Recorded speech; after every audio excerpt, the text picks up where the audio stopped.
Today we can learn the poem Why. तर आज आपण इयत्ता 8वीची बाय ही पोएम शिकणार आहोत. तर ही पोएम हिलॅरी बिलॉक यांनी लिहिलेली आहे. आता आपण पोएम बद्दल माहिती बघूया. हिलॅरी बिलॉक was a famous English writer and poet. He wrote poems for the children. His poems are simple and humorous. हिलॅरी बिलॉक हा फेमस इंग्लिश रायटर होता. He wrote poems for children. तो पोएम लहान मुलांसाठी स्पेशली पोएम लिहायचा. His poems are simple and humorous. तर त्यांच्या poem हा खूप साधा आणि त्यातून काहीतरी भेटणारा असा असायचा. Summary of the poem. The child asked why about everything. तर ही पोएम आहे याच्यामध्ये वाय WH वाय त्याला खूप महत्त्व दिले. कारण याच्यामध्ये एक मुलगा आहे तो सगळ्या गोष्टींबद्दल वाय म्हणजे त्याच्या मनामध्ये अनेक प्रश्न पडायचे. तर तो वायच्या स्वरूपात त्याच्या मोठ्यांना विचारायचा की why. Questions are about nature and daily life. तो जो प्रश्न विचारायचा तो नेचर म्हणजे त्याचा स्वभाव आणि आपल्या रोजच्या आयुष्यात घडणाऱ्या गोष्टींबद्दल असायचे. म्हणजे रोजच्या आयुष्यामध्ये वेगवेगळ्या प्रकारच्या गोष्टी घडतात.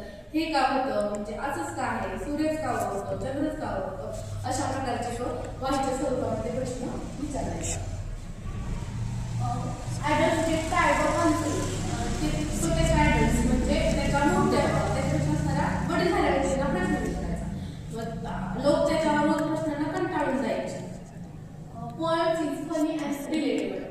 ही कविता आहे फनी म्हणजे फनी कविता आहे, गमतीदार कविता. तर मेन आता आपण मेन थीम काय पोएमची ही बघू.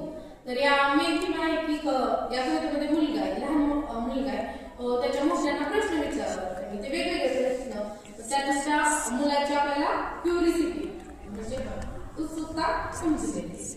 इम्पॉर्टन्स ऑफ आस्किंग क्वेश्चन आणि प्रश्न विचारणारे किती महत्त्व हे आपल्याला या कवितेतून समजतं.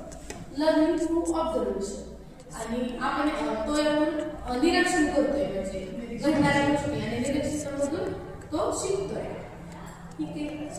तर आता आपण पोएम बघू. I know a curious little boy who is always asking why. Why this? Why what? Why then? Why now? Why not? Why and why? तर एक कवितेमध्ये एक लहान मुलगा आहे. तो तर त्याचा ॲडल्ट म्हणजे त्याच्यापेक्षा वडील झाल्या माणसाला सारखं विचारतो काय होतं, का ते होतं, ते का होत नाही, ते का कसं होतं. म्हणजे त्याच्यामध्ये अनेक प्रकारचे प्रश्न पडतात की आपल्या आजूबाजूच्या